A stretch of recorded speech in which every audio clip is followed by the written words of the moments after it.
Halo, dan selamat datang kembali di Satu Cerita Tidur, tempat kau bisa meletakkan seluruh harimu di ambang pintu dan masuk sejenak ke dalam kisah. Malam ini agak berbeda dari malam-malam biasanya. Malam ini kita tidak akan pergi ke desa di lereng gunung atau ke laut yang tenang. Malam ini kita akan pergi ke sebuah jendela kecil di London yang selalu dibiarkan terbuka untuk seseorang yang mungkin datang. Kalau kau pernah merasa rindu pada masa ketika dunia masih penuh keajaiban, masa ketika bayangan di dinding bisa jadi teman, dan langit malam terasa cukup dekat untuk digapai, maka malam ini, kisah ini untukmu. Malam ini kita akan belajar tentang sebuah jendela yang tidak pernah dikunci, tentang seorang anak yang menolak untuk tumbuh, dan seorang gadis kecil yang belajar bahwa tumbuh dewasa bukanlah kehilangan, melainkan membawa serta. Kita akan terbang melewati atap-atap kota, menuju sebuah pulau yang hanya bisa ditemukan oleh mereka yang masih percaya. Dan di akhir malam ini, kau akan mengerti bahwa sebagian dari dirimu yang paling kecil dan paling berani tidak pernah benar-benar pergi. Sekarang, biarkan tubuhmu tenggelam sedikit lebih dalam ke tempat kau berbaring. Rasakan berat kepalamu di atas bantal, berat yang tidak perlu kau tahan lagi. Tarik napas perlahan bersamaku. 1, 2, 3. Dan hembuskan. Biarkan bahumu turun, menjauh dari telinga, seperti tirai yang perlahan diturunkan setelah pertunjukan usai. Rasakan lehermu mengendur, rasakan rahangmu yang mungkin sejak tadi terkatup rapat, kini melonggar. Biarkan lidahmu jatuh lembut dari langit-langit mulut. Tarik napas sekali lagi, dan kali ini, saat kau hembuskan, bayangkan kau melepaskan sedikit dari hari ini, satu persatu, seperti melepaskan tali balon ke udara. Tanganmu terasa hangat dan berat, kakimu terasa hangat dan berat, dan seluruh tubuhmu kini beristirahat di tempat yang aman. Di sebuah jalan yang tenang di London, bernomor 14, berdiri sebuah rumah yang tidak terlalu besar, namun penuh dengan suara-suara kecil kebahagiaan. Di lantai atas rumah itu, ada sebuah kamar anak-anak. Dindingnya dicat warna krem lembut, dan di sudut ruangan berdiri 3 ranjang kecil, berjajar rapi, masing-masing dengan selimut wol yang ditenun tangan.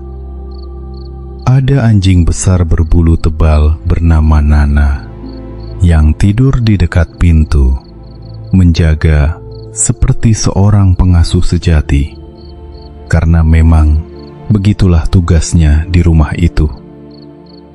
Jendela kamar itu tinggi dan berdaun dua, menghadap ke langit kota yang mulai gelap. Dari jendela itu bisa terlihat cerobong-cerobong asap berjajar seperti pohon-pohon logam, dan di kejauhan, lampu-lampu kota mulai menyala satu demi satu, seperti kunang-kunang yang hinggap di atap-atap rumah. Malam itu, udara terasa dingin dan bersih, dan bintang-bintang yang biasanya malu-malu di balik kabut London tampak sangat jelas. Salah satu di antaranya berkedip lebih terang dari yang lain, seolah sedang menunggu sesuatu. Di dalam kamar itu, tidur 3 bersaudara. Wendy, yang paling besar dan paling suka bercerita. John, yang bermimpi menjadi kapten kapal. Dan Michael, yang paling kecil, yang masih memeluk boneka beruangnya erat-erat. Dan malam itu, jendela kamar mereka seperti biasa dibiarkan terbuka. Sudah beberapa malam ini, Wendy merasa ada yang aneh. Ibunya, Bu Darling, pernah bercerita bahwa ketika ia merapikan pikiran anak-anaknya sebelum tidur, ia kadang menemukan hal-hal yang tidak seharusnya ada di sana. Sekali, ia menemukan nama seorang anak laki-laki tertulis di antara mimpi Wendy. Namanya Peter. "Peter siapa?" tanya Bu Darling waktu itu. "Aku tidak begitu ingat," jawab Wendy sambil tersenyum kecil, seolah menyimpan rahasia yang bahkan ia sendiri belum sepenuhnya mengerti. Malam ini, setelah Bu dan Pak Darling pergi ke sebuah pesta di rumah tetangga, dan Nana, sang anjing pengasuh, dirantai sebentar di halaman karena kesalahpahaman kecil, kamar anak-anak itu menjadi sunyi. Hanya cahaya bulan yang masuk melalui jendela yang terbuka. Dan di sanalah, tanpa suara, sesosok bayangan kecil melompat masuk. Ia adalah seorang anak laki-laki, mengenakan pakaian yang terbuat dari daun-daun kering dan getah pohon, dengan gigi masih lengkap seperti anak-anak pada umumnya. Namun matanya memancarkan sesuatu yang jauh lebih tua dari usianya yang tampak. Ia bernama Peter Pan. Ia sedang mencari sesuatu, bayangannya sendiri. Rupanya, pada kunjungan sebelumnya, bayangannya tertinggal, dan Bu Darling menyimpannya rapi di dalam laci. Peter mengaduk-aduk laci dengan tidak sabar, dan seekor cahaya kecil yang menyertainya. Seorang peri bernama Tinkerbell berkelip-kelip kesal sambil membantu mencari. Suara kepakan sayapnya seperti gemerincing lonceng yang sangat halus. Akhirnya, bayangan itu ditemukan. Namun, ketika Peter mencoba menempelkannya kembali dengan sabun, bayangan itu tidak mau menempel. Ia duduk di lantai, dan untuk pertama kalinya, mulai menangis pelan. Suara tangisan itulah yang membangunkan Wendy. Ia duduk di ranjangnya, tidak takut sama sekali, hanya penasaran, seperti seorang kakak yang mendengar adiknya menangis di ruangan sebelah. "Anak laki-laki," katanya lembut, "kenapa kau menangis?"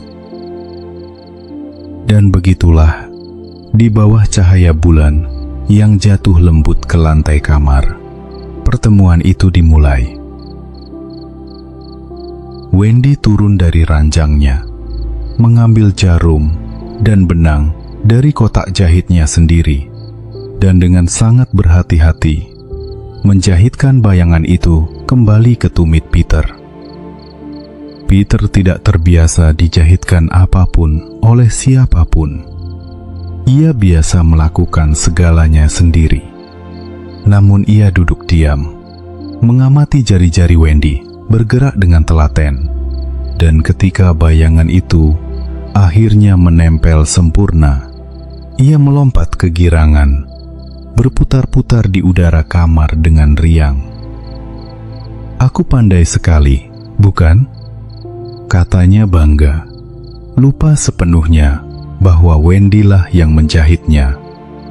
Wendy hanya tertawa kecil. Ia sudah terbiasa dari cerita-cerita yang pernah didengarnya bahwa anak laki-laki memang begitu.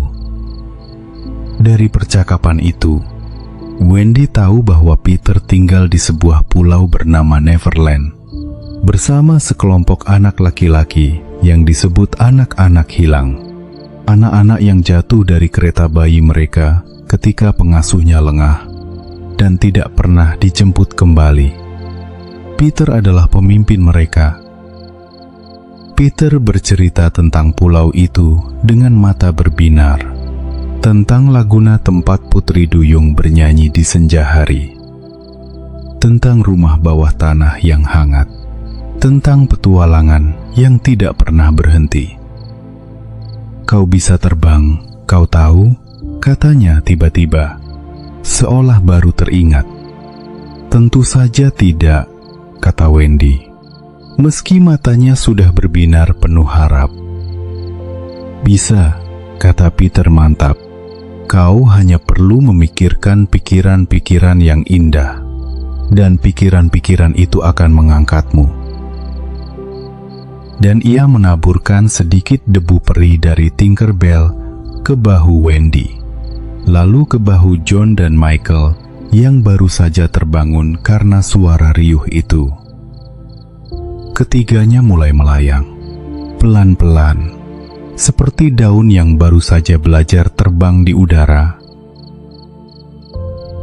Malam itu juga, dengan piyama masih melekat di badan, ketiga bersaudara, Darling, terbang keluar jendela, mengikuti Peter, menuju bintang kedua di sebelah kanan, lalu lurus terus sampai pagi. Terbang di malam hari ternyata jauh lebih indah daripada yang pernah dibayangkan Wendy dalam mimpi manapun.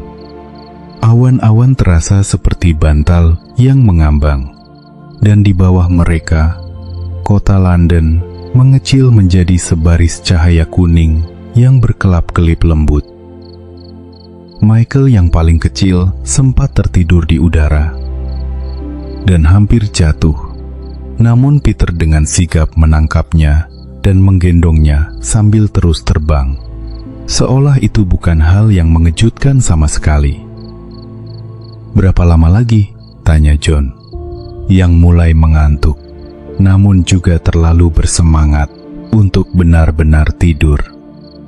"Kita akan sampai kalau kita sudah sampai," jawab Peter riang, yang bagi anak-anak, Darling terdengar sangat masuk akal, meski sebenarnya tidak menjelaskan apa-apa.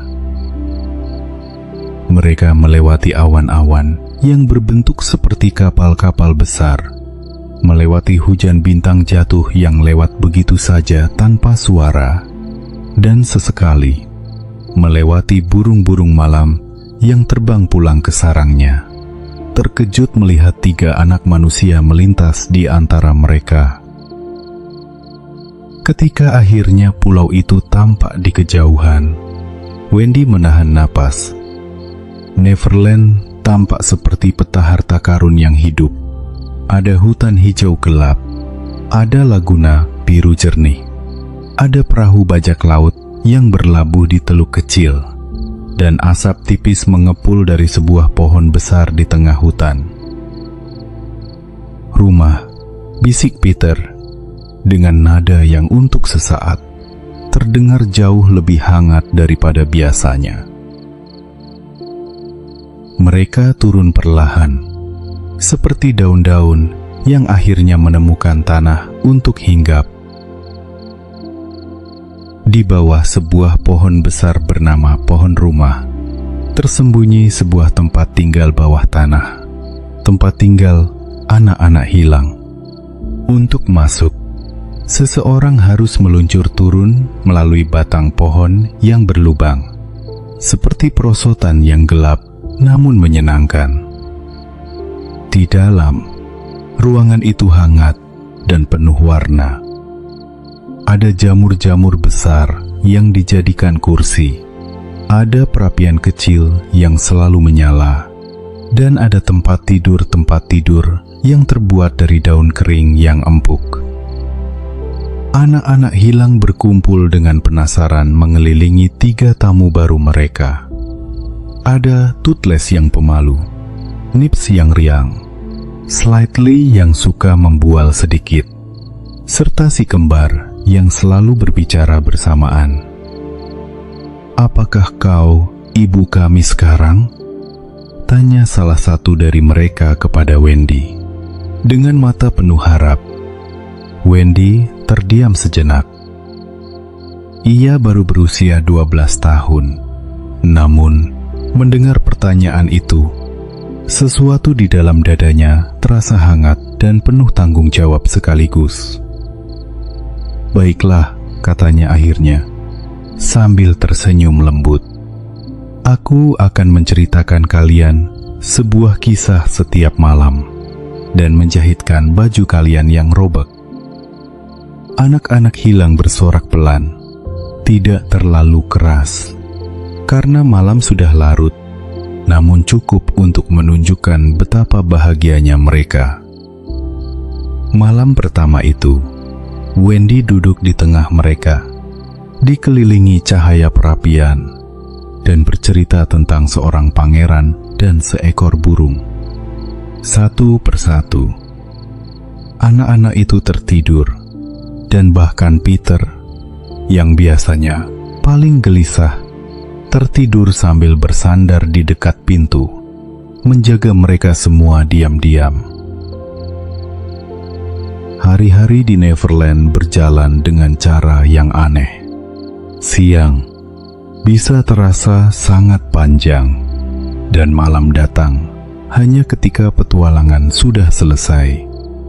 Suatu sore, Wendy dan anak-anak berjalan menyusuri tepi hutan dan bertemu dengan seorang gadis dari suku yang tinggal di seberang sungai. Namanya Tiger Lily.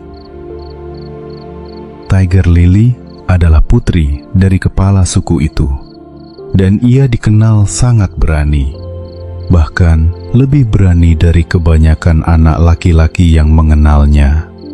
Ketika mendengar Peter dan teman-temannya membantu membebaskannya dari sekelompok bajak laut yang jahil beberapa waktu sebelumnya, suku itu menganggap Peter sebagai sahabat. Malam itu, diadakan pesta kecil di tepi sungai.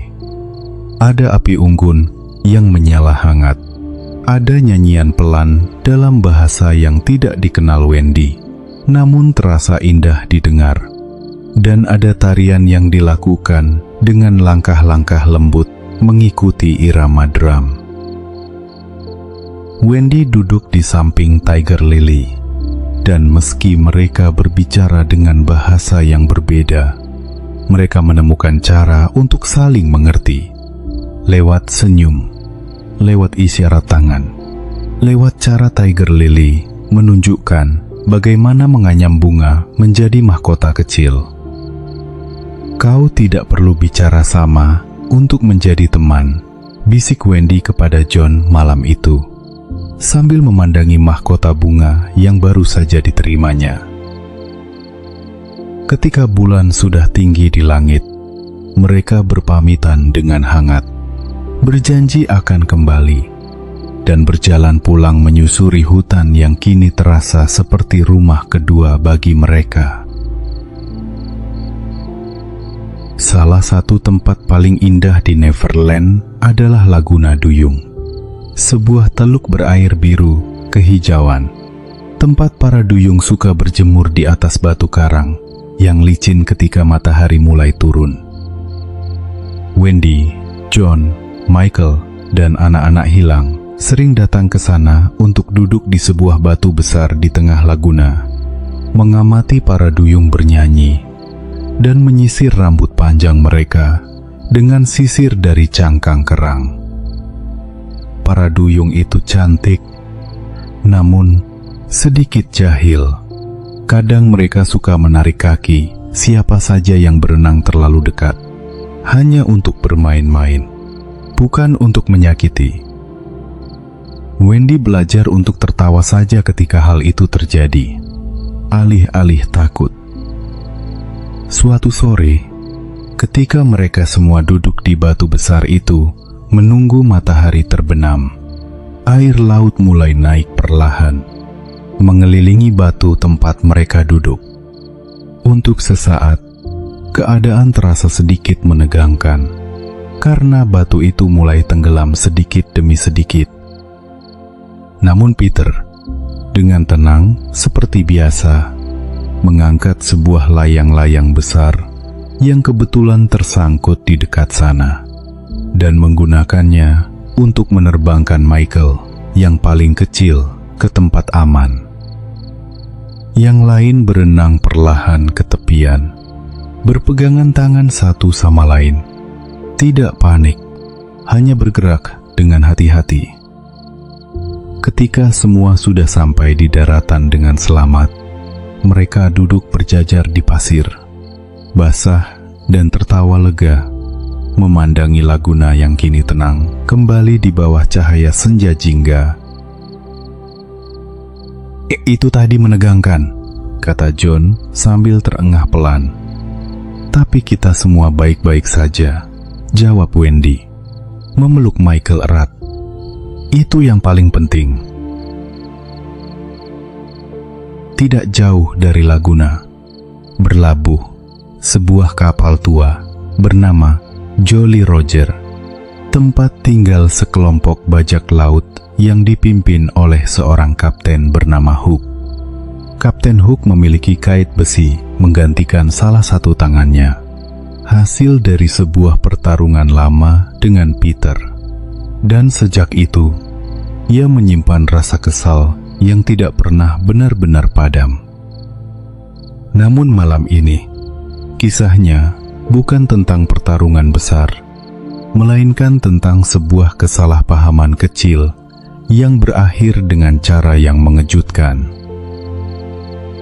Kapten Hook, yang sebenarnya diam-diam merindukan masa mudanya di sebuah sekolah berasrama yang rapi di Inggris, sangat membenci suara sebuah jam yang tertelan oleh seekor buaya di perairan itu, karena suara detak jam itu selalu memperingatkannya bahwa buaya itu sedang mendekat. Ia begitu takut pada buaya itu, lebih takut daripada kepada apapun di dunia. Suatu malam, Peter yang sedang mengintai kapal dari balik tong-tong kayu untuk sekadar iseng, mendengar Kapten Hook bergumam sendirian di geladak tentang betapa lelahnya ia menjadi bajak laut yang selalu ditakuti alih-alih disukai. Aneh, pikir Peter. Kukira ia hanya ingin bertarung. Peter yang jahil, alih-alih menyerang, malah meniru suara detak jam buaya itu dengan mulutnya. Tik-tok, tik-tok, membuat Kapten Hook dan seluruh awak kapal berlarian ketakutan mengelilingi geladak, mengira buaya sungguhan sedang mendekat. Di tengah kekacauan itu, tidak ada yang benar-benar terluka. Hanya banyak topi bajak laut yang jatuh ke laut dan banyak teriakan panik yang terdengar cukup lucu dari kejauhan. Peter tertawa terbahak-bahak dari persembunyiannya, lalu terbang menjauh sebelum ketahuan. Wendy yang mendengar cerita itu keesokan paginya dari anak-anak hilang yang tertawa-tawa menirukannya, hanya menggelengkan kepala pelan. Kau harus berhenti mengganggu mereka begitu, Peter, katanya. Tapi itu lucu sekali, jawab Peter, tidak benar-benar menyesal. Wendy tersenyum juga pada akhirnya, karena memang sedikit sulit untuk tidak tertawa membayangkan kapten bajak laut yang begitu ditakuti, berlari mengelilingi kapalnya sendiri karena sebuah suara tiruan. Ada satu hal yang tidak selalu mudah selama hari-hari di Neverland, yaitu perasaan Tinkerbell terhadap Wendy. Tinkerbell, sang peri kecil, sudah lama menjadi satu-satunya teman dekat Peter, dan kehadiran Wendy yang mendapat begitu banyak perhatian dan kasih sayang dari Peter dan anak-anak hilang membuat hatinya yang sekecil dirinya sendiri dipenuhi perasaan yang sulit ia jelaskan. Suatu hari, Tinkerbell diam-diam menjauh dari rumah bawah tanah. Duduk sendirian di sebuah dahan pohon. Cahayanya meredup karena kesedihan. Wendy, yang kebetulan lewat sambil membawa keranjang beri untuk makan malam, berhenti dan duduk di dahan yang sama, dengan hati-hati menjaga jarak agar tidak membuat sang peri semakin kesal. "Aku tahu kau menyayangi Peter sejak lama," kata Wendy pelan. "Aku tidak datang untuk menggantikanmu." Tinkerbell hanya berkelip pelan, tidak menjawab, karena peri tidak selalu bicara dengan kata-kata. Namun ia terbang sedikit lebih dekat, lalu hinggap di ujung keranjang beri Wendy, mengambil satu buah beri kecil, dan memakannya perlahan. Itu bukan permintaan maaf yang sempurna, juga bukan persahabatan yang langsung terjalin dalam semalam. Namun itu adalah awal, sebuah gencatan senjata kecil di antara dua hati yang sama-sama menyayangi orang yang sama, dengan cara mereka masing-masing. Mereka duduk bersama di dahan itu, menatap matahari yang mulai turun di ufuk laguna, tanpa perlu berkata apa-apa lagi. Waktu di Neverland berjalan dengan cara yang aneh, dan sulit dikatakan sudah berapa lama Wendy, John, dan Michael tinggal di sana. Namun suatu malam, saat Wendy sedang menjahitkan kancing baju, salah satu anak-anak hilang di dekat perapian. Ia merasakan sesuatu yang aneh menyelinap ke dalam dadanya. Ia teringat kamar tidurnya di London. Ia teringat wangi spray yang baru dicuci. Ia teringat suara Bu Darling yang menyanyikan lagu pengantar tidur setiap malam, dan suara langkah kaki Nana yang setia menjaga di dekat pintu. "Michael," bisiknya pelan pada adiknya yang tertidur di dekatnya. "Apakah kau juga merindukan ibu?" Michael, meski setengah tertidur, mengangguk kecil. John, yang mendengar dari ranjang sebelah, juga duduk perlahan. Matanya berkaca-kaca, meski ia berusaha terlihat berani. Malam itu, Wendy mengumpulkan keberanian untuk berbicara dengan Peter.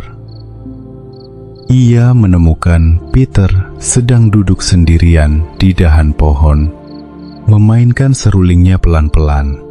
Nada-nada yang terdengar riang, namun juga sedikit kesepian. "Peter," kata Wendy lembut, "kami rindu rumah. Kurasa sudah waktunya kami pulang." Peter berhenti bermain seruling. Untuk sesaat, wajahnya menunjukkan sesuatu yang jarang sekali terlihat di sana. Sebuah kesedihan kecil yang segera ia sembunyikan di balik senyum riangnya yang biasa. "Baiklah," katanya, berusaha terdengar ringan. "Aku akan meminta Tinkerbell mengantarmu." Wendy melihat ke matanya sejenak, dan meski Peter berusaha menyembunyikannya, ia bisa merasakan bahwa perpisahan ini, meski dilakukan dengan lembut, tetap saja terasa berat bagi mereka berdua. "Kau boleh ikut denganku, kau tahu," kata Wendy pelan. "Ibuku pasti akan sangat menyayangimu juga." Peter menggeleng perlahan. "Aku tidak ingin tumbuh dewasa," katanya sederhana, seolah itu adalah jawaban yang cukup untuk segalanya. Dan bagi Peter, memang begitulah adanya. Ketika anak-anak hilang, mendengar bahwa Wendy, John, dan Michael akan pulang ke London, mereka berkumpul dengan wajah murung di rumah bawah tanah. Toothless yang biasanya pendiam, memberanikan diri bertanya sesuatu yang sudah lama dipendam semua dari mereka. "Bolehkah kami ikut?" tanyanya pelan. "Kami juga ingin punya ibu yang sesungguhnya. Kami ingin punya rumah yang tidak berpindah-pindah." Wendy memandangi wajah-wajah kecil itu satu persatu, dan hatinya terasa penuh sekaligus sedikit khawatir. "Aku yakin ibuku akan sangat senang menerima kalian," katanya akhirnya. "Tapi kalian harus bertanya dulu pada Peter." Peter, yang mendengar percakapan itu dari ambang pintu, hanya mengangguk pelan. "Pergilah," katanya, berusaha terdengar seringan mungkin. "Tapi jangan lupa minum obatmu setiap pagi, dan jangan lupa Neverland." Anak-anak hilang berpelukan dengan Peter satu persatu, berjanji akan datang mengunjunginya kapan saja mereka bisa. Dan Peter, meski hatinya berat, tersenyum dan melambai riang, seolah perpisahan ini hanyalah permulaan dari petualangan baru bagi teman-temannya.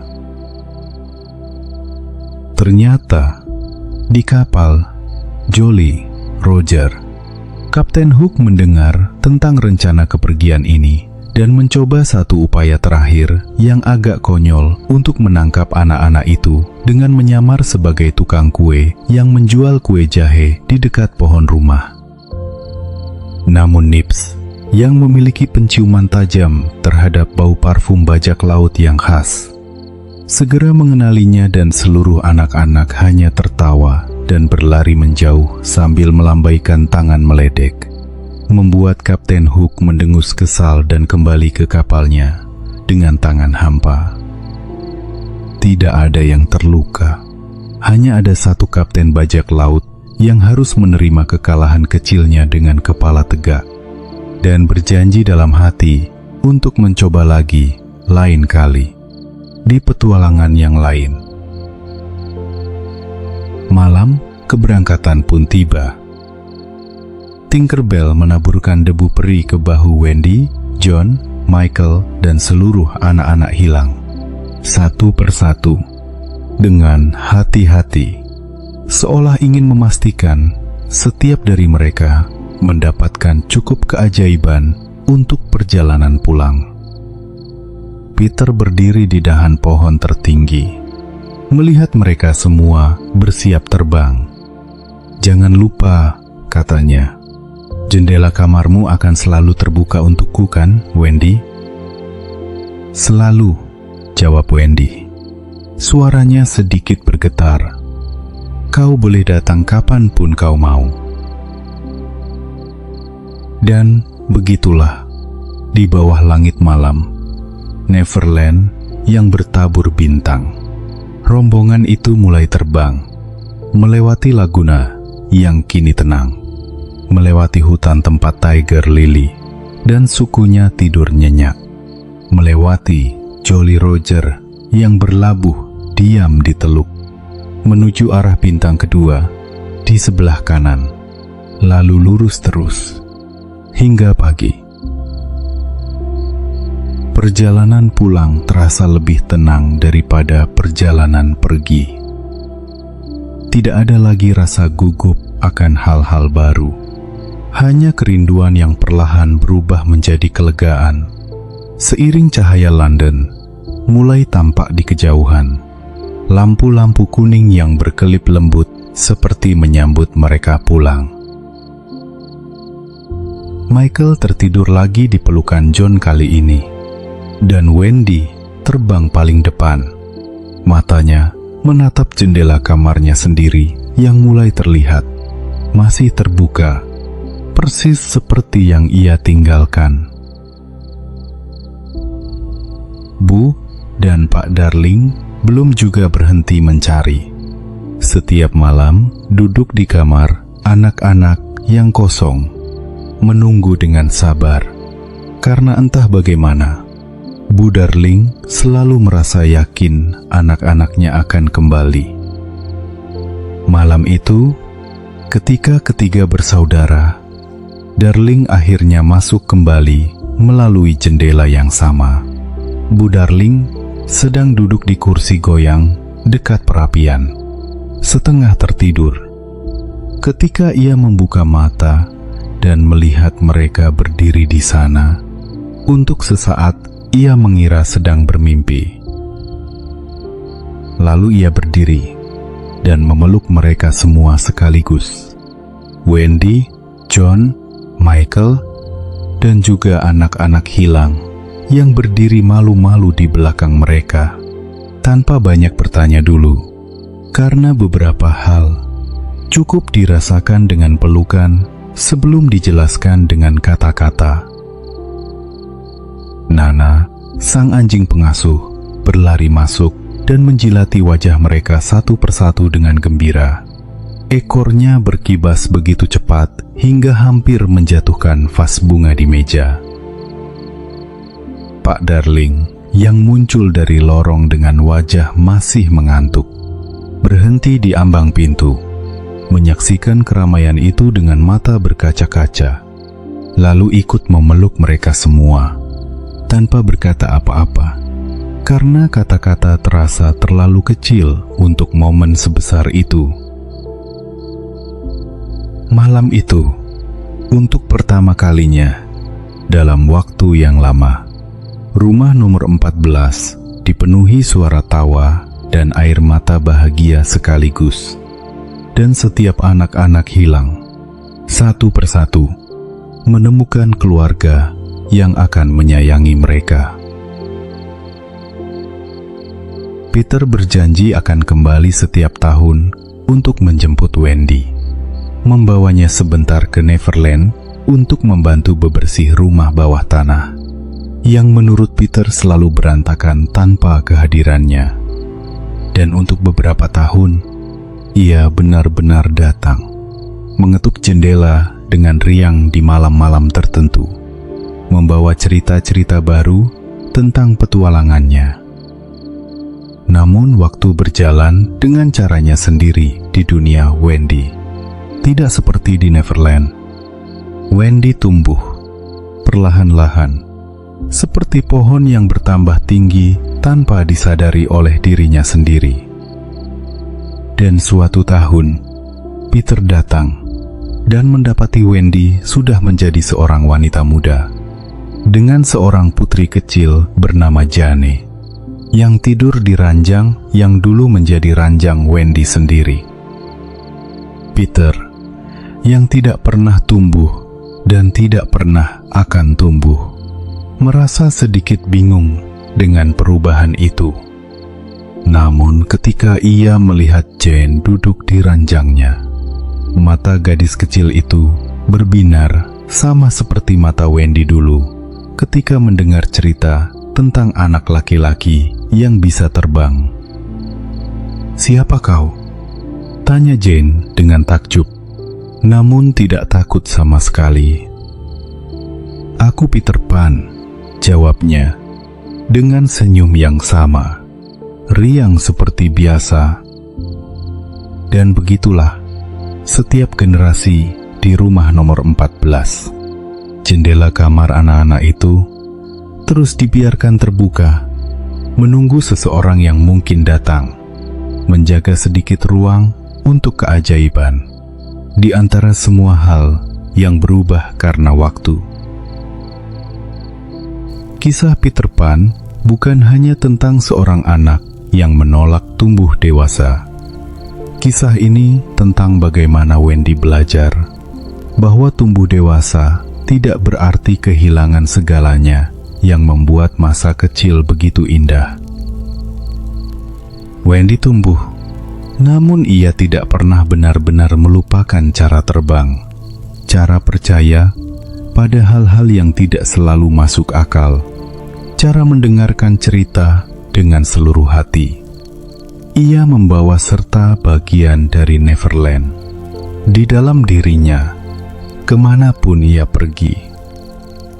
Mungkin kau juga pernah merasa takut, kehilangan bagian dari dirimu yang paling kecil dan paling penuh keajaiban itu, seiring bertambahnya usia dan tanggung jawab.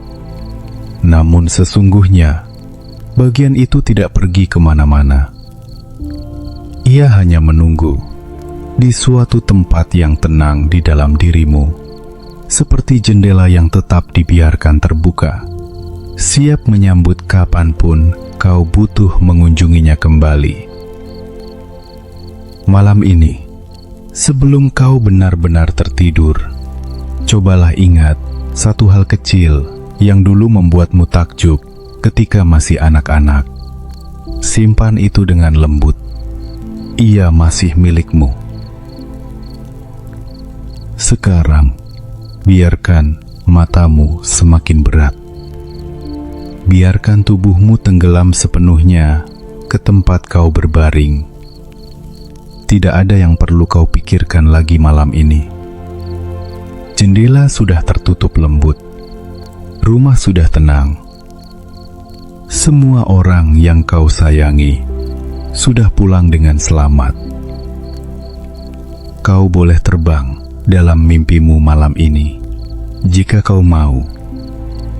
Tidak perlu terburu-buru. Hanya istirahat. Selamat malam.